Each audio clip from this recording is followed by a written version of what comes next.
Hi, I'm Reverend Jake Sabe, and welcome to Children's Bible Stories.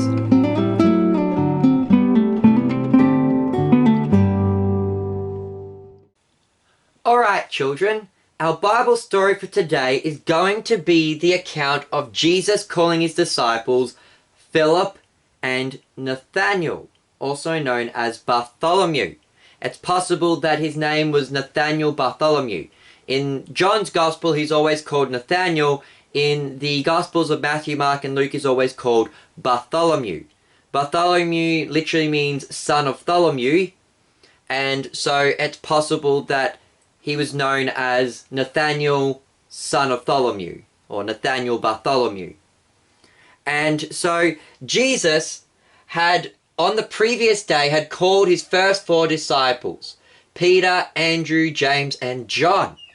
And the text tells us that the next day, they were on their way to Galilee. And as they were going, Jesus came upon Philip.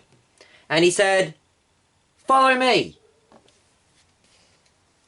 Now, Philip is said to have been a man from the city of Bethsaida, which was also the hometown of Peter and Andrew. And it's possible that Philip may have even known Peter and Andrew and been friends with them. Church tradition says that Philip may have been a fisherman and that he may have also known Peter and Andrew through their fishing business. And Jesus comes to Philip and says, "Come on, follow me. I'm the Messiah. You can come with me now."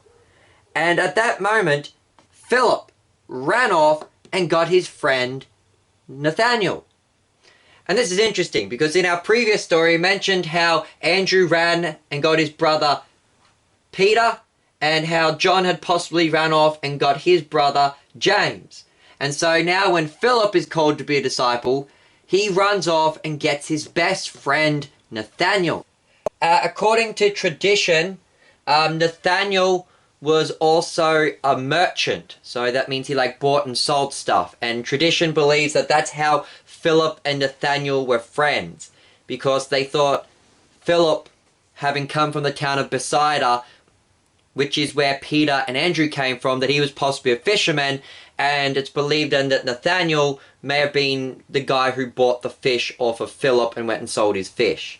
So that's how those two possibly know each other, at least according to church tradition. When he comes to Nathanael and says, "Come on, quick, quick, we've found the Messiah. It's Jesus of Nazareth." And that's when Nathanael, who was sitting under a fig tree, possibly having a rest, got up and was like, "Ugh, can anything good come out of Nazareth?" See, Nazareth in those days was a pretty bad town. Most of the people who lived there were unbelievers and very sinful people. And so, the idea that the Messiah, the Savior of God's people, would come out of Nazareth, that sounded quite scandalous.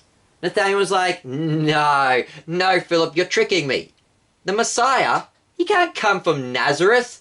Nazareth is full of sinners and naughty people. Nothing's good coming out of there. But Philip was like, come and see for yourself. And so they came, and as Nathanael was coming, Jesus said, behold, a true Israelite. And by that, Jesus meant, look, somebody who actually believes. It is possible that when Nathanael said, no, the Messiah can't come from Nazareth, that it may have even been that Nathanael knew that the Bible predicted the Messiah would be born in Bethlehem. And so he's thought, no, there's no prophecy about the Messiah coming out of Nazareth.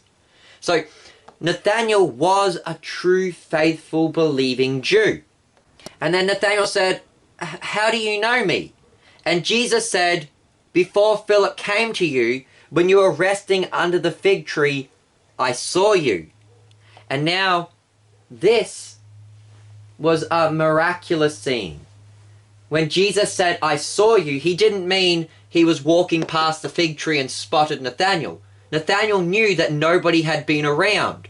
And so, since Jesus knew Nathanael had been sleeping under the tree and that Jesus had been able to see him without being present, this was Jesus demonstrating his ability to see everything. that Jesus as God knows all and sees all, and that Jesus was able to see Nathanael through his divine ability. And so when Nathanael heard that Jesus had done this, he realized, this is the Messiah, this is God in the flesh. And so he answered Jesus and said, Rabbi, you are the Son of God, you are the King of Israel. And that's when Jesus said, Nathanael, have you believed because I said I saw you under a fig tree?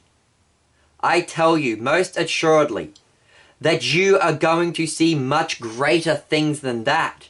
For you shall see the heavens open and the angels of God ascending and descending on the Son of Man.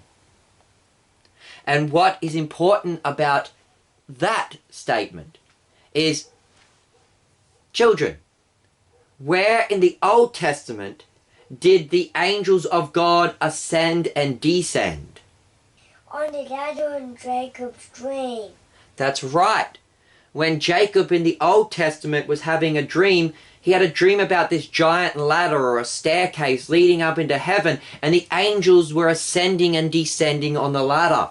And so when Jesus says, look, you're going to see the angels ascending and descending on me, what Jesus meant is, I'm the ladder to heaven. I am the way, the truth, and the life. I am the way to get to heaven. The angels were ascending and descending on me. And so you, Nathanael, you will one day see this happen when I am made the ladder. And when did this happen, children? When did Jesus open the way to heaven? On the cross. That's right. When Jesus shed his body and blood upon the cross, that's when the ladder to heaven was given to us. And Jesus says, that is the great thing that Nathanael was going to witness. And that, children, is our Bible story for today. I've been your host, Reverend Jake Zabel. Goodbye and God bless.